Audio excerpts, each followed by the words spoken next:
Hello friends, today we are going to start with a new chapter that is the solution. अब होता क्या है, पहले तो हमें ये पता होना चाहिए solution कोई भी homogeneous mixture हो, homogeneous mixture of any two or more substances, okay, that is known to be a solution को हम प्रिपेयर कैसे कर सकते हैं। एक बीकर ले, उसमें सॉल्वेंट ले लेते हैं और उसमें हम क्या डालते हैं, सोल्यूट। सिंपल एग्जांपल, वाटर में शुगर या वाटर में सॉल्ट डाल दें, वो क्या बन जाता है, सोल्यूशन बन जाता है। That is known to be a solution. Homogeneous mixture होना चाहिए। होमोजीनियस का क्या मतलब है कि अगर आपके बीकर में इतना वाटर है, अगर आप वाटर यहाँ से रिमूव करते हैं और यहाँ से रिमूव करते हैं तो दोनों में क्या सॉल्ट या शुगर का कंटेंट क्या होना चाहिए, सेम होना चाहिए। Next came to the type of solution. अब ना टाइप्स को डिफ़ाइन किया गया, काफ़ी सारी वेरियस टाइप्स को डिफ़ाइन किया गया। What are types? पहले आपने क्या करना है, यहाँ पे लिख लेना है सॉलिड, लिक्विड, गैस। पहले हमने सोल्यूट लिया, ठीक है। जिस टाइप से हमने सरफेस केमिस्ट्री में कोलाइड्स की ट्रिक की थी, उसमें हमने यहाँ पे क्या लिया था, डिस्पर्शन मीडियम लिया था, मतलब जो ज़्यादा अमाउंट में होता है। लेकिन इसमें हमने क्या लेना है, सोल्यूट, जो स्मॉल अमाउंट में है। Solid liquid gas, solid liquid gas and next is the solid liquid gas. अब पहले अगर सॉल्वेंट लिक्विड है तो नेम कैसे बनेंगे, अगर सोल्यूट सॉलिड है और सॉल्वेंट लिक्विड है, मतलब कि लिक्विड है आपके पास और आपने क्या करना है, लिक्विड है आपके पास और आपने बीच में क्या डालना है, सॉलिड डालना है। तो जो आपके पास सोल्यूशन बनेगा उसका नेचर कैसे होगा, उसका नेचर होएगा सॉलिड इन लिक्विड। मतलब इस टाइप का सोल्यूशन बनेगा जिसे आप बोलेंगे मैं आपने सोल्यूट लिया सॉलिड और उसको इसमें डाल दिया, लिक्विड में डाल दिया, तो वो क्या बन गया, सॉलिड इन लिक्विड, और नेचर बनेगा लिक्विड। अगर आपको मालूम है कि अगर आप कोई सॉलिड है आपके पास और उसको आप किस में डाल रहे हैं, लिक्विड में डाल रहे हैं, तो किस टाइप, जैसे शुगर सोल्यूशन होता है, सॉल्ट सोल्यूशन होता है, वो liquid in liquid, liquid he liquid में डालना है, मतलब लिक्विड ही आपके पास सोल्यूट है और लिक्विड में ही आपने डिसॉल्व करना है। जैसे alcohol in water, gas in liquid, जो आपके सॉफ्ट ड्रिंक्स होते हैं, Maaza, Coca Cola, Thums Up, Sprite, वो सारे क्या होते हैं, गैस डाली होती है लिक्विड में बहुत हाई प्रेशर पे। Then next comes solid liquid gas, इस तरह से लिख लेंगे, लेकिन अब सॉल्वेंट क्या है, गैस है, मतलब हमारे पास एक गैस का कंटेनर है, इस तरह से हमारे पास गैस है, गैस को फिल किया हुआ है, गैस के इस तरह से पार्टिकल्स शो करते हैं कि गैस है, ये हमारे पास कुछ गैस के पार्टिकल्स हैं और इसमें हमने क्या डालना है, सॉलिड डालना है। तो अगर आपके पास गैस और सॉलिड आ रहा है, दैट इज़ द स्मोक। जिस तरह से चिमनीज़ में से वो अनबर्न कार्बन निकलता है, उसमें क्या होता है, सॉलिड में गैस होती है। और नेचर क्या फॉर्म होगा, नेचर वो फॉर्म होएगा जो आपने क्या लिया, ज़्यादा अमाउंट में लिया। अगर ज़्यादा अमाउंट में लिक्विड है तो लिक्विड का नेचर है, अगर सॉलिड है तो सॉलिड, अगर गैस है तो गैस। सॉलिड लिक्विड गैस में अब इस टाइप से आप लिख सकते हैं, solid in gas, liquid in gas, gas in gas. तो अगर सॉलिड इन गैस है तो स्मोक है। अगर लिक्विड को अगर गैस में डाल देते, जो फोग या ह्यूमिडिटी होती है, धुंध जिसे हम कहते हैं, तो वो कैसे बनती है, गैस उसका सॉल्वेंट होता है और लिक्विड में क्या होता है, उसका solute. Gas in gas, gas को ही गैस में डाल दिया, that is the air. Gas को क्या किया, गैस में फिल कर दिया, that came to be a air. जैसे N2 को O2 में ऐड कर दिया। नेक्स्ट केम्स, अगर आपके पास सॉल्वेंट क्या है, सॉलिड है, सॉल्वेंट ही सॉलिड है, then what should be the weight. अगर सॉल्वेंट आपके पास क्या है, सॉलिड है, सॉल्वेंट है आपके पास, सॉल्वेंट है सॉलिड, आपने क्या किया, उसको सॉलिड को सॉलिड में डाल दिया। सॉलिड को जब सॉलिड में डालता है तो अलॉय बनता है। अलॉय को हम कहते हैं ना, it is a mixture of two और मोर मेटल्स और non metals, that is known to be alloy. Liquid, अगर सॉलिड है और उसमें हमने लिक्विड डाल दिया, सॉलिड जैसे हमारे पास सॉल्ट का सोल्यूशन होता है तो वो हाइड्रेट हो जाता है। हम कहते हैं ना, सॉल्ट क्या होता है, वाटर को अब्जॉर्ब कर लेता है, तो that is known to be a solid in liquid. Solid में क्या डाला है, लिक्विड डाला है। सॉलिड में अगर हम गैस डाल देते हैं, that is the rusted iron. और सॉलिड है, उसको जब जंग लगता है आयरन को, तो हम कहते हैं ना, वो ऊपर से पाउडरी फॉर्म में रिमूव होना स्टार्ट हो जाता है। That is known to be a solid in gas, मतलब गैस को पुट किया जाता है सॉलिड के बीच में। अब हमें आगे कुछ कंसंट्रेशन टर्म्स डिस्कस करनी है। What are these? First is the mass percentage. First क्या है? Mass percentage. हमेशा आपने एक बात याद रखनी है, पूरे सॉल्यूशन में जितने भी फॉर्मूलाज हैं मास परसेंटेज का, कंसंट्रेशन में मास परसेंटेज, वॉल्यूम, चाहे वो मास फ्रैक्शन हो चाहे मोल फ्रैक्शन हो, उनमें नीचे क्या आएगा? सोल्यूशन आएगा। Always Kemps the solution, that is the mass of solution. अब हमें किसकी परसेंटेज फाइंड करनी है? ए की फाइंड करनी है। तो जब ए की परसेंटेज फाइंड करनी है तो मास ऊपर रखेंगे ए का, mass of A upon mass of solution. एक एग्जांपल से समझते हैं। अगर आपको दिया गया स्टेटमेंट में कि ए का मास क्या है? 60, अपने मास परसेंटेज फाइंड करनी है। परसेंटेज के लिए हम क्या यूज़ करते हैं? 100 के साथ मल्टीप्लाई कर सकते हैं, कर देते हैं, दैट इज़ द रूल। अब मास परसेंटेज ए की फाइंड करनी है। ए 60% हमें गिवन है, ओके 60%, और टोटल मास ऑफ सोल्यूशन फिर कितना होगा? 100 ही होगा। तो 100 से 100 कैंसिल हो गया and that comes out to be 60%। Next is the mass percentage of B. B की मास परसेंटेज कितनी होगी? 60। अगर सॉरी यहाँ पे बी, अगर बी आपको नहीं दिया और रिमेनिंग कह दिया बी है, तो बी आप कहेंगे 40 है। सॉरी दैट्स माय मिस्टेक, यहाँ पे आएगा 40। तो 100 से 100 कैंसिल आ गया, तो आंसर आएगा 40% of B mass by mass. Next comes the volume percentage.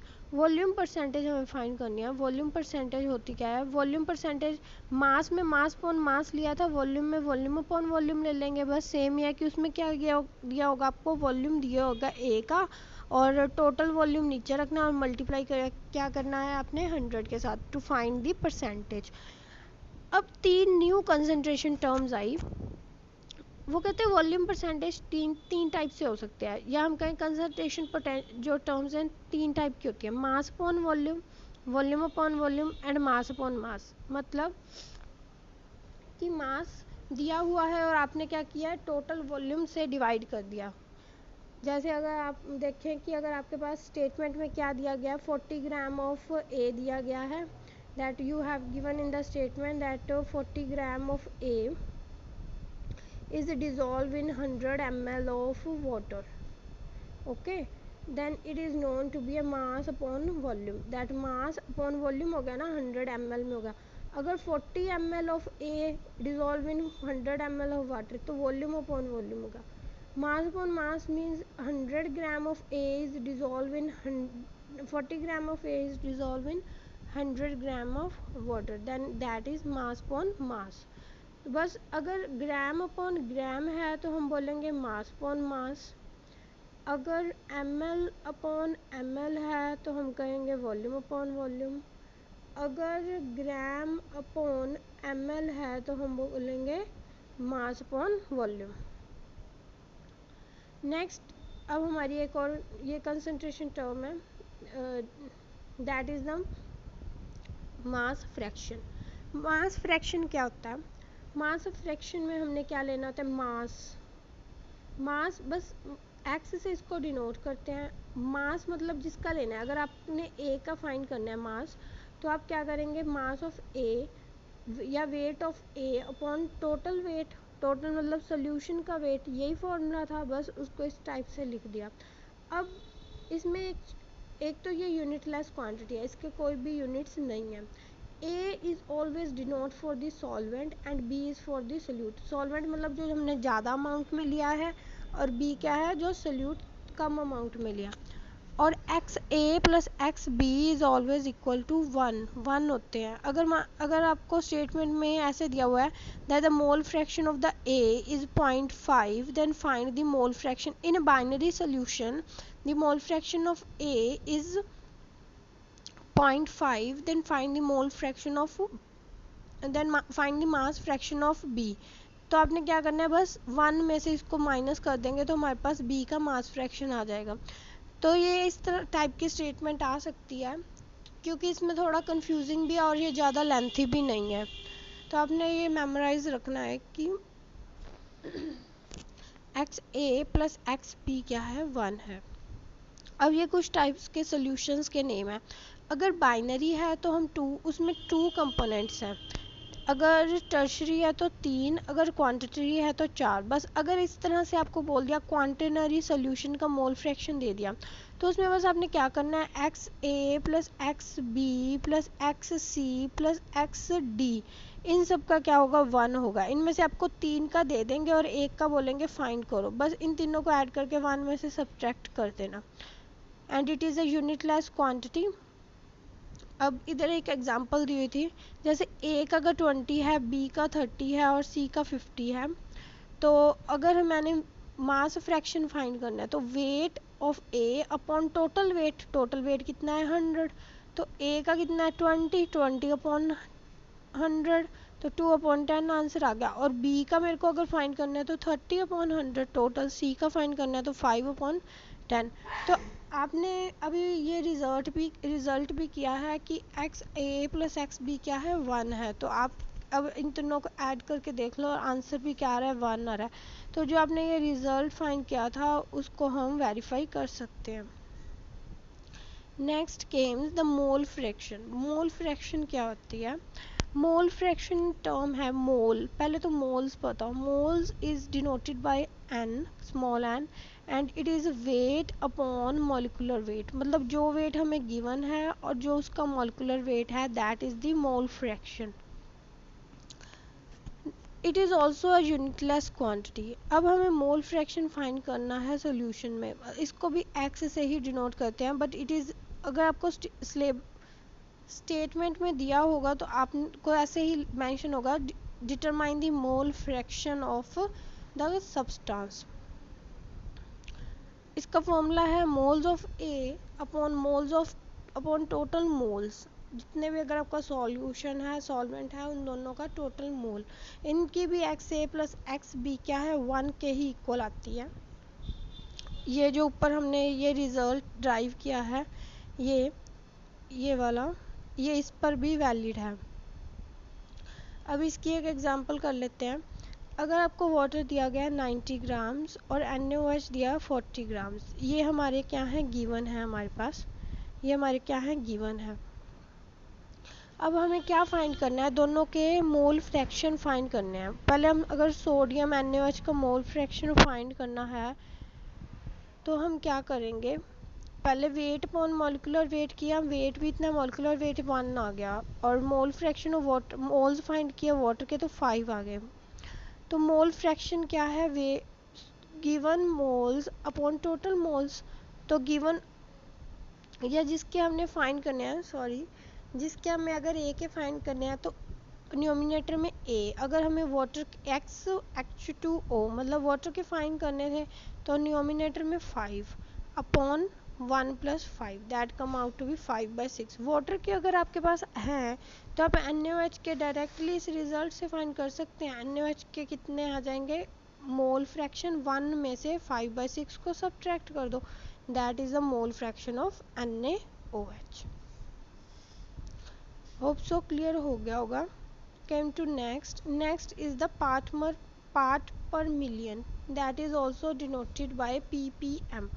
इसे ppm में भी डिनोट करते हैं। एक्चुअली ये ना तब यूज़ करते हैं जब दिवाली के टाइम में एयर में बहुत ज़्यादा पोल्यूशन हो जाता है, तो ये देखने के लिए भी कितने पार्टिकुलेट्स प्रेजेंट हैं एयर के बीच में। तो ppm अब कैसे कैलकुलेट करते हैं, बस ये सेम ही है, जिसका वेट निकालना है upon total weight of the solution का, जैसे हम हमेशा नीचे क्या रखना है, सोल्यूशन ही रखना है, बस इसे आप याद रखें। ऊपर तो जिसका फाइंड करना है उसे रख दें, अगर परसेंटेज फाइंड करना है तो 100 के साथ मल्टीप्लाई कर दें, अगर मोल फ्रैक्शन फाइंड करना है तो 100 के साथ मल्टीप्लाई करने की नो नीड। तो अगर आपको ppm फाइंड करना है तो बस उसको 10⁻⁶ के साथ मल्टीप्लाई कर दें, क्योंकि वो पार्ट्स पर मिलियन में कैलकुलेट करना होता है। सेम इज़ द फॉर्मूला, बस ये भी यूनिटलेस, इसके यूनिट्स होते हैं, दैट इज़ द यूनिट, ये यूनिटलेस क्वांटिटी नहीं है, दैट इज़ द ppm, इसके यूनिट्स ही यूज़ किए जाते हैं, जो भी इसका आंसर आएगा सॉल्व करके, दैट इज़ द ppm। अब 3 जो कंसंट्रेशन की टर्म्स हैं, इनमें तीनों में बच्चों को बहुत कन्फ्यूज़न होती है, इसीलिए मैंने इसे टैबुलर फॉर्म में ही लिख दिया। अब पहला है molarity. Molality and normality. Molarity को कैपिटल एम से डिनोट करते हैं, मोलैलिटी को स्मॉल एम से, और नॉर्मैलिटी को कैपिटल एन से। मोलैरिटी क्या होता है? मोलैरिटी होता है weight upon molecular weight into 1000 upon volume, मतलब number of moles of solute in the given volume of solution. ये एक्चुअल में अगर देखें तो मास और वॉल्यूम का रिलेशनशिप है, मास और वॉल्यूम का रिलेशनशिप डिफाइन करता है। वेयर एज द मोलैलिटी क्या है? Number of moles of solute dissolve in given weight of the solvent.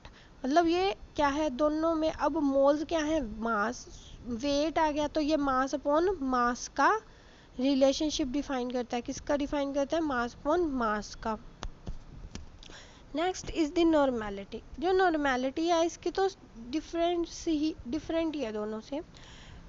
ये क्या है? Number of gram equivalent of solution dissolve in given volume of solution in litres. और इन तीनों में ही इन दोनों में लीटर्स ही लेना है, इसमें भी लीटर और थर्ड वाले में भी लीटर। सेकंड में तो है ही ग्राम, मतलब कि उसमें तो सॉल्वेंट का वेट ग्राम में ही लिया हुआ है, मतलब मास अपॉन मास का रिलेशनशिप डिफाइन है।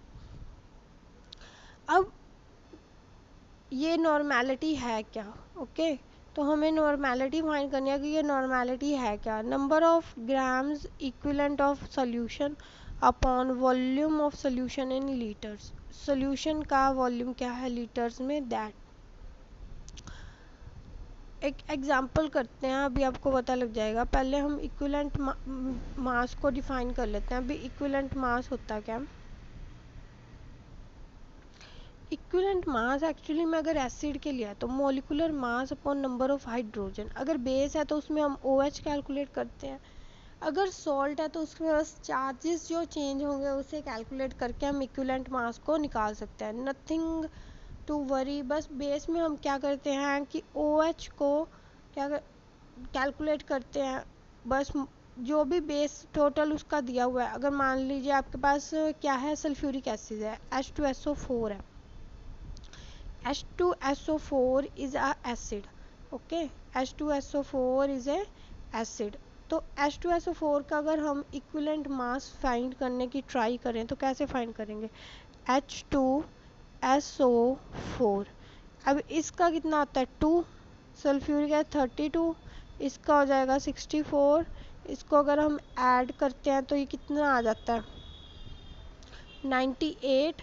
और इसमें हाइड्रोजन कितने हैं? 2 हाइड्रोजन है ना, तो डिवाइड बाय 2 कर देंगे तो इसका इक्विवेलेंट मास आ जाता है, इसका इक्विवेलेंट मास आ जाएगा 49। सिमिलरली हम बेस का भी कैलकुलेट कर सकते हैं।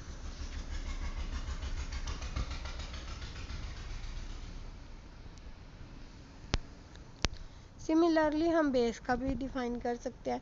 बेस में बस OH नेगेटिव कितने एक्सचेंज होंगे वो देखना होता है। अब हमने किया कि अब हमने एक एक इन तीनों के एग्जांपल कर लेते हैं तो हमें इनका क्लियर हो जाएगा। अब हमें इसमें क्या दिया हुआ है, अगर आपने ये फॉर्मूला अगर रिमेंबर हो जाता है तो ठीक है, नहीं तो आप इसे ऐसे भी लिख सकते हैं that moles of solute into 1000 upon volume. क्योंकि हमारे पास जो फॉर्मूला है वो क्या है? Moles of solute. ठीक है, सोल्यूट तीनों में ही सोल्यूट लेना, सोल्यूट और इसमें बस सोल्यूशन लेना, कि इसमें number of gram equivalent of solution. अब इसमें एक एक क्वेश्चन कर लेते हैं। अब इसमें क्या दिया हुआ है कि यहाँ पे 20 ग्राम of NaOH in 100 ml of solution. तो 20 ग्राम ऑफ NaOH वेट कितना है? 20। और NaOH क्या मॉलिक्यूलर वेट कितना है? 40। तो वॉल्यूम कितना लिया? 1000। और सोल्यूशन का वॉल्यूम कितना लिया? 100। मोल्स फाइंड किए, 5 मोल्स आ गए हमारे पास। Next came 40 gram of NaOH in 500 gram of water. तो पहले हमने क्या लेना है? इसका मॉलिक्यूलर वेट कितना? 40। गिवन वेट कितना? 40। मॉलिक्यूलर वेट कितना? 40। 1000 के साथ मल्टीप्लाई होना था,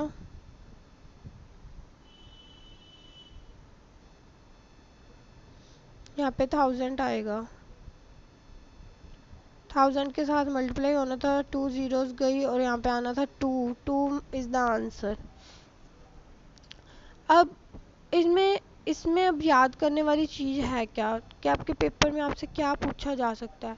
हमेशा हम मोलैलिटी को ज़्यादा अच्छा कहते हैं। किसको अच्छा कहते हैं? इसको, क्योंकि ये मास बाय मास वॉल्यूम है, ये टेम्परेचर के ऊपर डिपेंड नहीं करता। लेकिन जो मोलैलिटी है वो टेम्परेचर के ऊपर डिपेंड करती है, क्योंकि ये मास बाय वॉल्यूम का रिलेशनशिप है। वॉल्यूम क्या है? टेम्परेचर के साथ वेरी करता है। अगर टेम्परेचर इंक्रीज़ होता है तो वॉल्यूम भी क्या है? इंक्रीज़ होता है। तो it is a temperature independent molality. Small m क्या है? टेम्परेचर इंडिपेंडेंट क्वांटिटी है, तो मोलैलिटी को हम ज़्यादा अच्छा कहते हैं as compared to molarity. Next came is the solubility. Solubility क्या होता है? अब अगर आपने रूम टेम्परेचर के ऊपर 1 गिलास पानी में शुगर डिज़ोल्व कर रहे हैं तो एक पॉइंट आएगा जब शुगर डिज़ोल्व होनी बंद हो जाएगी। तो that is known to be a that amount of the substance dissolve in given amount of the solvent at particular temperature। मतलब एक पर्टिकुलर टेम्परेचर में एक सॉल्वेंट में कितना सल्यूट डिज़ोल्व हो जाता है, उसे हमने क्या बोलना है? सॉल्युबिलिटी कहना है। Next Kemps what is the, तो वो क्या बन जाता है? अगर एक पॉइंट पे आकर उसमें डिज़ोल्व होना बन जाता है तो वो बन जाता है सैचुरेटेड सोल्यूशन। अब दो टाइप के हमारे पास क्या बनते हैं? सॉल्यूशंस बनते हैं। या तो सॉलिड को लिक्विड में डाल दें, सोल्यूशन बनाना है ना, सॉल्युबिलिटी देखनी है लिक्विड में, या तो सॉलिड को हम लिक्विड में डिज़ोल्व करते हैं या हम गैस को लिक्विड में डिज़ोल्व करते हैं। बस यही दो टाइप के क्या बनते हैं? सॉल्यूशंस बनते हैं। अब सॉलिड को जब हमने लिक्विड में डिज़ोल्व किया तो किस टाइप का बना? तो नेचर क्या है सॉल्वेंट की और सोल्यूट की? हमें पता लाइक डिज़ोल्व लाइक। अगर सोल्यूट क्या है? पोलर है, मतलब अगर सोल्यूट हमने वाटर लिया है तो जो सॉल्वेंट इसमें डिज़ोल्व करना है तो वो भी कुछ नमक, शुगर इस टाइप का हो। नॉन पोलर नहीं होना चाहिए। नॉन पोलर मतलब जैसे जो भी ऑर्गेनिक बेंजीनोइडिक कंपाउंड्स होते हैं वो नहीं होना चाहिए, मतलब जिसमें बेंजीन जिंक प्रेजेंट होती है, जो भी आप अपने लैब्स में मोस्ट ऑफ टाइम यूज़ करते हैं वो नहीं होना चाहिए।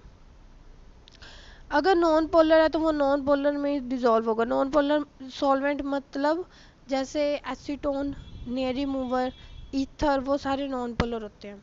Next is the exothermic and the endothermic reaction. अगर कोई एक्सोथर्मिक रिएक्शन है मतलब उसमें से तो पहले ही हीट रिलीज़ हो रही है, तो अगर हम टेम्परेचर और बढ़ा देते हैं, पहले ही हीट तो वो दे ही रहा है, हमें पता है कि अगर हम किसी भी वाटर, कोई भी सोल्यूशन है जैसे लाइक वाटर, तो अगर जब हम उसको टेम्परेचर देते हैं, उसे बॉयल करते हैं तो क्या होता है? उसमें से गैसेस इवॉल्व होनी स्टार्ट हो जाती है, तो सॉल्युबिलिटी क्या होता है? डिक्रीज होती है। तो पहले ही एक्सोथर्मिक है और टेम्परेचर हम क्या कर रहे हैं? इंक्रीज कर रहे हैं, तो सॉल्युबिलिटी क्या है? डिक्रीज होगी। बट एंडोथर्मिक रिएक्शंस में क्या होता है? उल्टा होता है। अब वो उनमें क्या होता है? उनमें हमें टेम्परेचर रिक्वायर होता है, ठीक है। एंडोथर्मिक रिएक्शंस में हम टेम्परेचर देते हैं to make the reaction forward, या रिएक्शन को कंप्लीट करने के लिए। तो सॉल्युबिलिटी क्या है? इंक्रीज होती है विद इंक्रीज इन टेम्परेचर। तो आपको ये पॉइंट याद रखना है कि एंडोथर्मिक में क्या होता है? सॉल्युबिलिटी टेम्परेचर इंक्रीज करने से इंक्रीज होती है। सॉल्युबिलिटी डिपेंड करती है कि किस टाइप से रिएक्शन, ये कौन सी टाइप है रिएक्शन की। प्रेशर से क्या होता है? प्रेशर का वैसे तो कोई सिग्निफिकेंट इफेक्ट है नहीं सॉल्युबिलिटी के ऊपर। क्यों? क्योंकि हमने लिक्विड के बीच में देखनी है सॉल्युबिलिटी, तो लिक्विड तो हम यही मान लेते हैं कि वो अनकम्प्रेसिबल है। लिक्विड को हम कंप्रेस नहीं कर सकते, जिस थिंग को हम कंप्रेस ही नहीं कर सकते तो उसके ऊपर प्रेशर का भी कोई इफेक्ट नहीं आता। लिक्विड इज़ नॉन कंप्रेसिबल, सो इसके ऊपर कोई भी इफेक्ट नहीं आएगा। अब हमने क्या करना है? गैस इन लिक्विड, गैस को लिक्विड में डिज़ोल्व करना है। जो भी आप सॉफ्ट ड्रिंक्स पीते हैं तो वो इसकी ही एग्जांपल है। गैस को लिक्विड में क्या किया जाता है? डिज़ोल्व किया जाता है। First is the Henry law. इससे अब गैस को लिक्विड में डिज़ोल्व कर दिया, वो बहुत ज़्यादा हाई प्रेशर पे डिज़ोल्व होती है, नॉर्मल तो नहीं होती ना इतनी गैस डिज़ोल्व।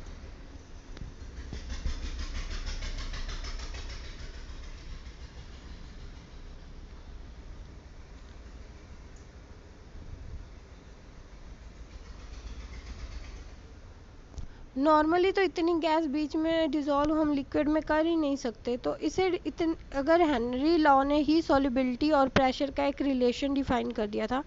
उसने क्या किया था कि वो कहता जो सॉफ्ट ड्रिंक्स हैं उनमें जो भी गैस डिज़ोल्व की जाती है वो बहुत हाई प्रेशर पे की जाती है। तो उसने कहा भी गैसेस की सॉल्युबिलिटी डिपेंड करती है प्रेशर के साथ, गैसेस की सॉल्युबिलिटी डिपेंड करती है प्रेशर के साथ। अगर प्रेशर इंक्रीज करेंगे तो जितना ज़्यादा प्रेशर होगा उतनी ज़्यादा क्या होगी, सॉल्युबिलिटी होगी। More is the pressure more is the mass of the gas dissolve, मतलब mass is directly proportion to the pressure, मतलब मास जितना हमने डिज़ोल्व करना है गैस का उतना प्रोपोर्शन होगा प्रेशर के जो हमने गैस के ऊपर लगाया है।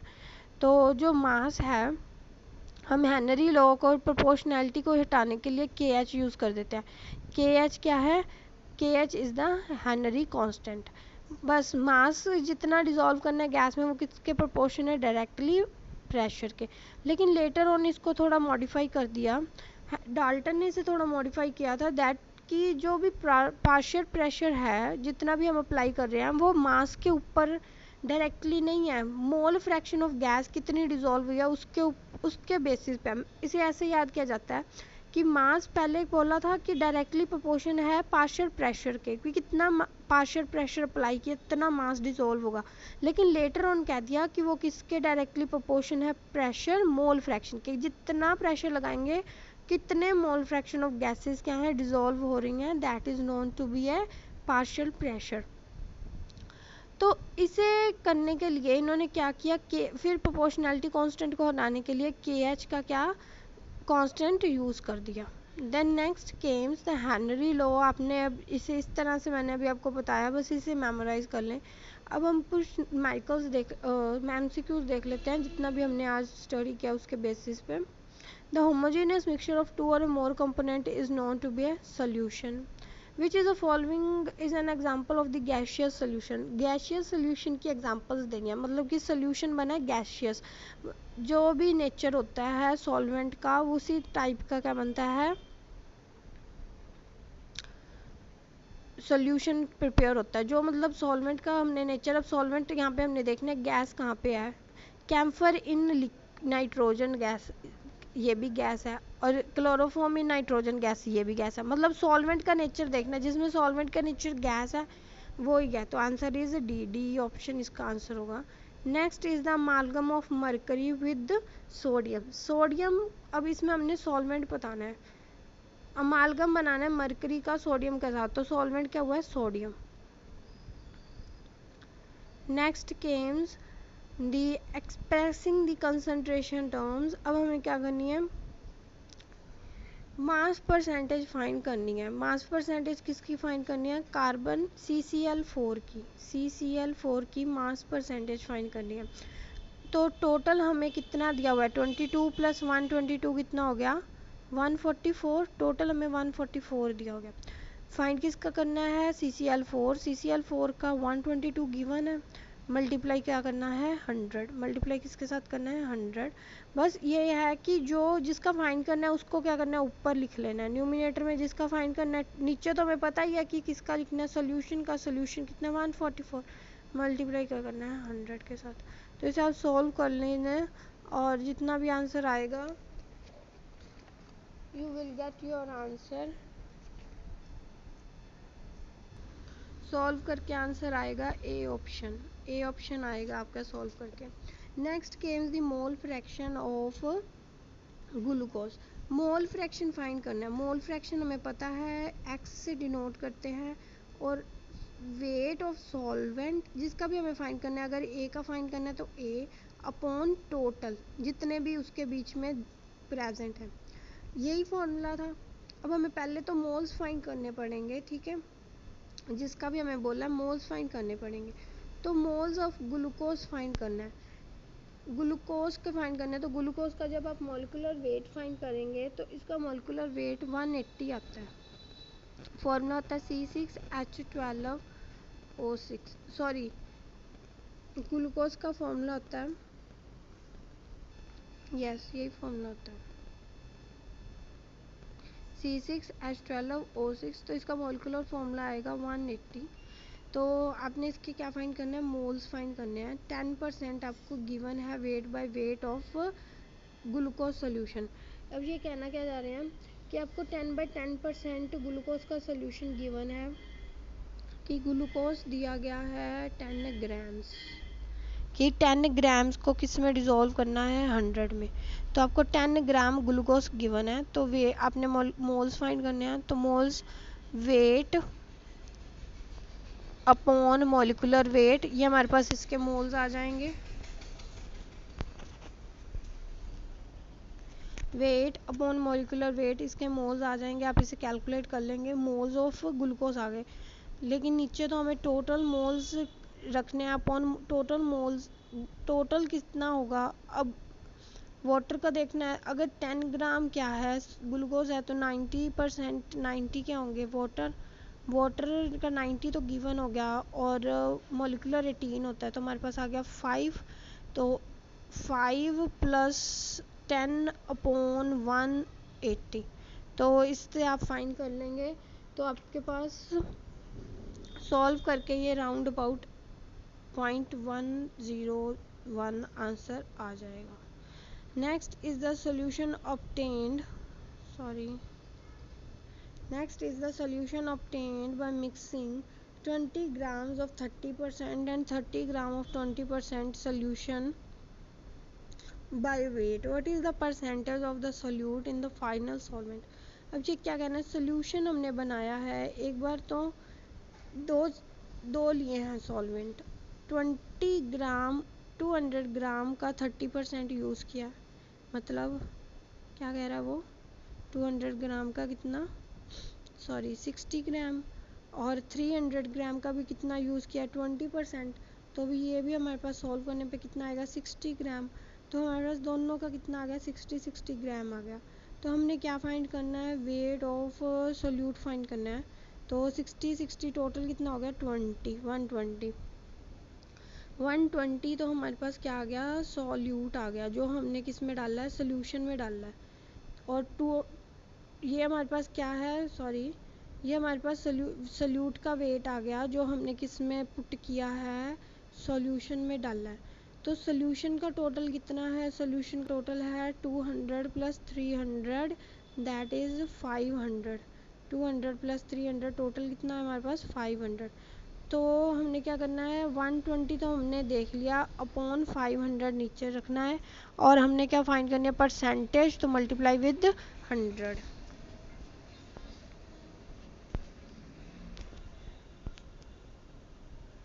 तो मल्टीप्लाई विद 100, तो हमारे पास आंसर आ जाएगा 24। तो 24% हमारे पास क्या आ जाएगा, आंसर आ जाएगा। बस इसमें ये ही ध्यान रखना है कि ये 200 और 300 क्या है, टोटल है, और जितना हमने पुट किया है वो क्या हमारा सोल्यूट है। Next Kemps when 1.04 gram of barium chloride is present in 10⁵ gram of solution, the concentration of solution 1.04 gram barium है, उसको 10⁵ में डिज़ोल्व कर दिया, और हमें क्या फाइंड करनी है, कंसनट्रेशन फाइंड करनी है। बस सिंपल है, इसका पॉइंट हटा के यहाँ पे 10 एक और लगा लें, पॉइंट यहाँ शिफ्ट हो जाएगा, तो आंसर आ जाएगा हमारे पास बी। सिंपली हमें सिर्फ क्या फाइंड करना है, कंसनट्रेशन फाइंड करनी है सोल्यूशन की, मतलब कि इतना अगर सोल्यूट इतने में डिज़ोल्व करें तो हमारे पास क्या आंसर आएगा, nothing else. For today session इतना ही है हमारा topic. If you like the video then press the like button and subscribe channel. Thank you.